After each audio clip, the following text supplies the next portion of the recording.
Students, आज हम द्रवरागी sol का स्कंदन पढ़ेंगे। इसके पहले भी हम 4 विधियों के द्वारा द्रवरागी सॉल का स्कंदन पढ़ चुके हैं, लेकिन आज हम द्रवरागी सॉल का स्कंदन पढ़ रहे हैं, वो भी विलायक मिलाकर। कौन सी विधि के द्वारा? विलायक मिलाकर। इसके पहले आप पढ़ चुके हैं कि स्कंदन वह प्रक्रिया होती है जिसमें कोलाइडी कणों का आवेश किसी तरीके से हट जाए और वो नीचे बैठ जाए। यहां से मैंने पढ़ाया था आपको कि कोलाइडी कणों पे क्या होता है? आवेश। और किसी तरीके से ये कणों का आवेश हट जाए और ये कण आपस में पुंजित होकर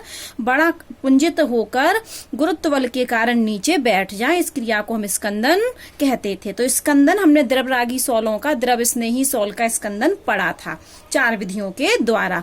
आज हम पढ़ रहे हैं विलायक मिलाकर। तो आपको थोड़ा रिवीजन करा देते हैं कि द्रवरागी सॉल के स्थायित्व के लिए 2 कारक उत्तरदायी होते हैं। एक तो कोलाइडी कणों पर आवेश और विलायकन योजन ऊर्जा।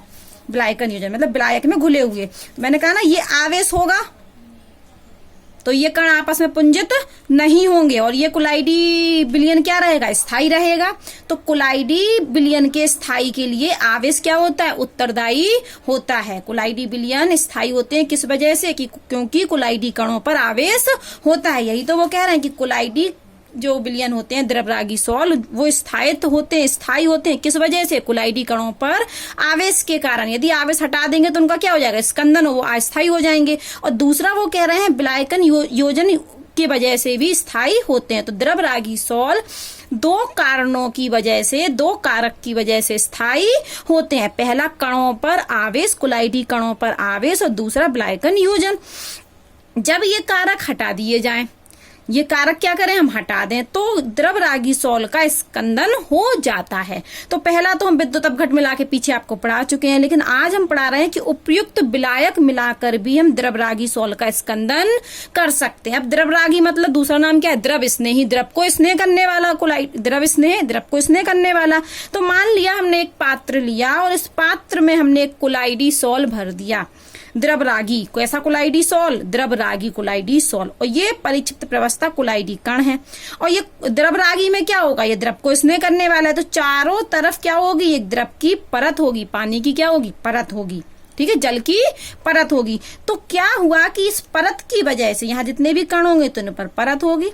तो परत की वजह से ये आपस में नहीं मिल रहे हैं और उन पर आवेश भी है। आवेश है, दोनों पर समान आवेश होगा। अगर धनात्मक सॉल होगा तो दोनों पर धन आवेश, और ऋणात्मक सॉल होगा तो दोनों पर ऋण आवेश। तो ये आपस में ऐसे तो मिलेंगे नहीं, हमें इनका क्या करना पड़ेगा? आवेश हटाना पड़ेगा।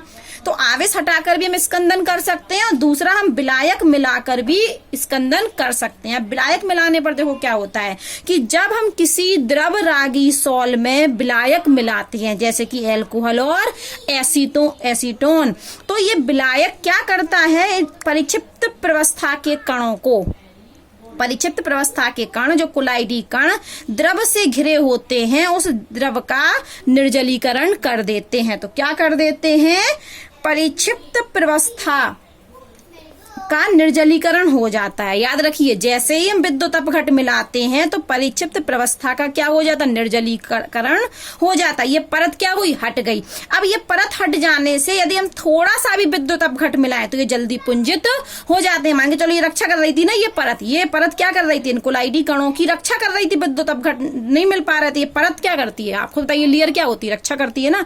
तो द्रवरागी सॉल द्रव को स्नेह करने वाले होते हैं, इसलिए द्रवरागी सॉल में परिचित प्रवस्था एक द्रव से घिरी हुई रहती है, उस पर परत चढ़ी हुई रहती है। लेकिन यदि हम उपयुक्त विलायक मिलाएं, ऐसा विलायक मिलाएं जो विलायक इस परत को क्या करे? हटा दे। तो जब हम एल्कोहल और एसीटोन मिलाते हैं तो परिचित प्रवस्था का निर्जलीकरण हो जाता है, और अब थोड़ा सा भी यदि हम विद्युत अपघट मिला दें तो स्कंदन हो जाता है। तो हमें द्रवरागी सॉल का स्कंदन के लिए 2 तरीके से कर सकते हैं, या तो विद्युत अपघट मिलाकर और उपयुक्त विलायक मिलाकर। यदि हम विलायक मिला देंगे तो हमें फिर थोड़ी सी ही मात्रा विद्युत अपघट की हम डालेंगे तो स्कंदन हो जाएगा। इसके पहले हम आपको स्कंदन मान और भी बहुत सब स्कंदन पढ़ा चुके हैं। अब आया अब देखो ये क्या हो रहा है? स्कंदन हो रहा है, अभी जितना भी हम पढ़ रहे थे, 4 विधि जो हम पहले भी पढ़ चुके थे उसमें भी स्कंदन हो रहा था, आज हमने विलायक मिलाकर भी स्कंदन पढ़ा। तो अब हम चाह रहे हैं स्कंदन को रोकना, कोलाइडीसोल की क्या करना चाह रहे हैं, रक्षा। क्योंकि जैसे ही स्कंदन हो रहा है तो ये तो बड़ा कण बन के नीचे बैठ जा रहा है, तो कोलाइडीसोल ही नहीं रह रहा ना फिर ये, क्योंकि कोलाइडीसोल के में जो बिलियन के कण होते हैं, कोलाइडीसोल में जो कोलाइडी कण होते हैं उनका आकार क्या होता है, निश्चित होता था ना, 1 नैनोमीटर